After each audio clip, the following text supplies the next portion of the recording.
दोस्तों, देव उठनी एकादशी कार्तिक महीने की शुक्ल पक्ष में आने वाली एकादशी के दिन मनाया जाता है और हिंदू धर्म में खास करके देव उठनी एकादशी का विशेष महत्व है, क्योंकि इसी दिन के बाद मांगलिक कार्यों की शुरुआत हो जाती है। ऐसी मान्यता है कि पिछले कई महीनों से सोए हुए भगवान आज के दिन उठते हैं और उसके बाद सभी मांगलिक कार्य जैसे शादी, सगाई, मंगनी, मुंडन संस्कार, गृह प्रवेश समेत सारे मांगलिक कार्यों की शुरुआत देव उठनी एकादशी के बाद से हो जाती है। तो देव उठनी एकादशी से जुड़ा एक ऐसा अचूक उपाय मैं आपको बताने जा रहा हूँ। देव उठनी एकादशी के दिन नहाने से पहले आपको ये कुछ काम ऐसे हैं जो करने हैं जिनसे आपके जीवन में कभी धन की कमी नहीं होगी और आप खुद ये महसूस करोगे कि देव उठनी एकादशी के बाद से ही आपके जीवन में बड़े चमत्कारिक बदलाव देखने को मिलेंगे। कमाई के नए नए स्रोत मिलेंगे आपको, जिससे कि आपके जीवन में रुपये, पैसे, धन दौलत की कमी नहीं रहेगी। साक्षात भगवान विष्णु और माँ लक्ष्मी का आशीर्वाद आपको मिलेगा अगर आप देव उठनी एकादशी पर ज्योतिषीय उपाय करते हो। ये वाला जो अचूक टोटका मैं आपको बताने जा रहा हूँ, एस्ट्रोलॉजी साइंस यानी कि ज्योतिष विज्ञान के मुताबिक ये बहुत ही कारगर सिद्धि वाली प्रक्रिया है। ज्योतिषाचार्य अविनाश मिश्रा का कहना है कि कार्तिक महीने की शुक्ल पक्ष में आने वाली एकादशी की तिथि के दिन नहाने से पहले पानी के साथ आपको ये प्रयोग करना है, क्योंकि भगवान विष्णु आज के दिन 4 महीने बाद योग निद्रा से जागते हैं। इस एकादशी को प्रबोधनी एकादशी भी कहा जाता है। इस साल जो देव उठनी एकादशी की शुभ समय, शुभ मुहूर्त और तिथि रहेगी वो रहेगी दोस्तों 22 नवंबर को रात में 11:03 से प्रारंभ होगी देव उठनी एकादशी और इसका समापन 23 नवंबर को रात 9:01 पर होगा। तो उदया तिथि के मुताबिक देव उठनी एकादशी को 23 नवंबर को ही रखा जाएगा, 23 नवंबर के दिन ही मनाई जाएगी। चलिए अब बात करते हैं ऐसे उपाय जिन्हें करने के बाद आप अपने जीवन में आने वाली कई समस्याओं से छुटकारा पा सकते हैं। अगर आपके घर परिवार में या आपकी खुद की कई दिनों से शादी नहीं हो पा रही है तो विवाह के भरपूर योग बनेंगे इन उपायों को करने के बाद। अगर आपके सर घर पर कर्ज है, लोन है, कई दिनों से उधार है, ऋण है, आप चुका नहीं पा रहे हो तो ग्रहों के योग के चलते आप अपना लोन भी चुकता कर पाएंगे, क्योंकि आपकी धन की कमाई बढ़ेगी तो उससे आप अपने सारे काम निपटा पाओगे ये प्रयोग करने के बाद। यहाँ मैं आपको 3 ऐसे अचूक उपाय बताने जा रहा हूँ जिनसे आपकी विवाह बाधा दूर होगी, धन दौलत, रुपये, पैसों से जुड़ी समस्या दूर होगी,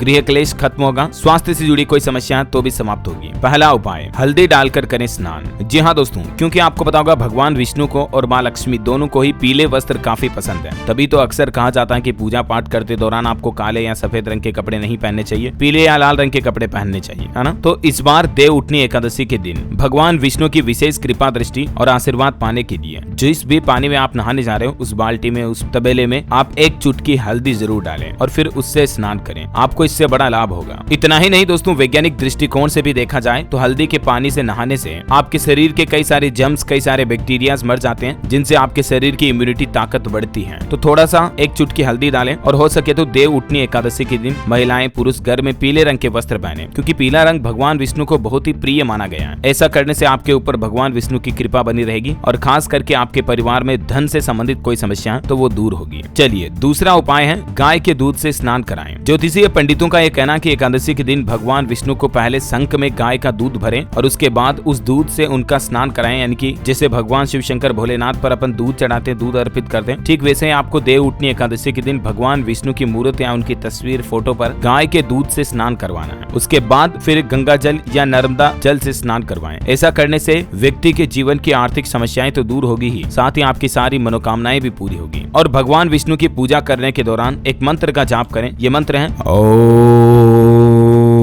नमः भगवते वासुदेवाय नमः। इस मंत्र का आपको कम से कम 5 या फिर 11 बार जाप करना है देव उठनी एकादशी के दिन, भगवान विष्णु का नमन करते हुए उनकी पूजा करते दौरान। इससे आपके जीवन में आ रही सारी समस्याएं, सारी बाधाएं दूर होगी। और भगवान विष्णु की पूजा में शुद्ध घी का दीपक जरूर जलाएं और उनके भोग में तुलसी के पत्ते, तुलसी दल जरूर अर्पित करें। चलिए अगला सबसे महत्वपूर्ण और अचूक उपाय है विवाह के संबंधित बाधाओं को दूर करने के लिए। यदि किसी जातक को विवाह से संबंधित समस्याओं का सामना करना पड़ रहा, कई बार घर में रिश्ते आते हैं, लड़की वाले देखने के लिए आते हैं लेकिन हाँ नहीं करते हैं, कई बार आप हाँ कर देते तो वो मना कर देते, कई बार वो हाँ कर देते तो आपके समझ में नहीं आता, लड़की पसंद नहीं आती है। अक्सर ऐसे योग बनते हैं कि लड़का लड़की के संबंध बन नहीं पा रहे हैं, रिश्ते एक परिवार से दूसरे परिवार में जुड़ नहीं पा रहे हैं। ये दोष है शनि का और राहु का। इन दोनों ही दोष को दूर करने के लिए ठीक देव उठनी एकादशी के ही दिन आपको ये कुछ अचूक उपाय करना है। इसके लिए आपको करना यह है दोस्तों कि भगवान विष्णु की पूजा के दौरान उन्हें थोड़ा केसर, पीले चंदन या हल्दी का तिलक लगाना है और इसके बाद उन्हें पीले रंग के फूल अर्पित करें। फिर पूजा करते दौरान आपको मन में अगर आप किसी लड़की के साथ रिश्तों में जुड़ना चाहते हैं तो उसका चिंतन करते हुए भगवान विष्णु से आपको ये प्रार्थना करनी है कि हे ईश्वर, मैं फला लड़की को अपना जीवन साथी बनाना चाहता हूँ, और आपके नेक विचारों से आपको प्रे करनी है, प्रार्थना करनी है। ईश्वर आपकी प्रार्थना को जरूर सुनेंगे, क्योंकि देव उठनी एकादशी के दिन से ही विवाह के मांगलिक कार्य की शुरुआत होती है। तो इस दिन भगवान विष्णु आपकी मनोकामना को जरूर पूरा करेंगे। अगर आप किसी लड़की से पहले से प्रेम करते हैं, प्यार मोहब्बत करते हैं, तो भी आप भगवान विष्णु से प्रार्थना करने के बाद देव उठनी एकादशी के ही दिन उन लड़की को विवाह का प्रस्ताव दे सकते हैं, यानी उस लड़की को आप प्रपोज कर सकते हैं शादी के लिए। तो आप जरूर सफल होंगे। और एक काम जरूर करें, अगर आपके पास उस लड़की का फोटो है तो एक छोटा सा पासपोर्ट साइज के बड़े फोटो ले सकते हैं आप। उस फोटो को लाल कपड़े में बांधें, उसके साथ में 7 तुलसी के पत्ते रखें और उन पत्तों के बीच में थोड़ी सी हल्दी मिला दें, क्योंकि विवाह के दौरान 7 फेरे लिए जाते हैं और इसीलिए उस फोटो के साथ में आप अपना एक और फोटो भी रखें। दोनों फोटो के बीच में 7 तुलसी के पत्ते रखें और उन दोनों के बीच में थोड़ा हल्दी जरूर डाल दें। ऐसा करने से आप दोनों के हाथ पीले होंगे, आप दोनों के रिश्ते जुड़ेंगे एक दूसरे से, और फिर उसे एक लाल कपड़े में बांधकर भगवान विष्णु की पूजा के स्थल पर रख दें। जब तक आपकी मनोकामना पूरी नहीं हो जाती, यानी कि आपके रिश्ते उनके साथ जुड़ नहीं जाते हैं, आपकी सगाई पूरी नहीं हो जाती, तब तक आपको उसको विष्णु की पूजा स्थान के पास ही रखे रहने देना है। आप जरूर ये महसूस करोगे कि देखते ही देखते चमत्कार हो रहा, लड़की भी आपकी तरफ आकर्षित होगी और उनके परिवार वाले भी आगे से चलकर आपके लिए रिश्ता लेकर आएंगे। दोनों परिवार खुशी खुशी से मान जाएंगे और जल्दी आपके रिश्ते शादी में बदल जाएंगे। तो ये अचूक उपाय जरूर करें। और एक काम आप कर सकते हैं, पीपल के पेड़ में भगवान विष्णु का वास माना जाता है, तो देव उठनी एकादशी के दिन पीपल के पेड़ में जल जरूर अर्पित करें। ऐसा करने से भी आपकी सारी मनोकामनाएं पूर्ण होगी। बाकी हमारी यही प्रार्थना है, माँ लक्ष्मी का आशीर्वाद, भगवान विष्णु की कृपा आपके जीवन पर हमेशा बनी रहे। आप दिन दुगुनी रात चौगुनी तरक्की करो, आपकी सारी इच्छाएं पूरी हो, मनोकामनाएं आपकी पूरी करे भगवान, आपके जीवन में ज्ञान और रोशनी की प्राप्ति हो। इन्हीं शुभकामनाओं के साथ आप सभी को देव उठनी एकादशी की ढेर सारी हार्दिक बधाई और शुभकामनाएं। इस वीडियो को लाइक और शेयर करना। कमेंट में आपके नाम का पहला अक्षर या आप कौन सी राशि का राशिफल जानना चाहते हैं, कमेंट करके मुझे जरूर बताइएगा। हमारे फेसबुक पेज को लाइक करें, यूट्यूब चैनल को सब्सक्राइब जरूर करें।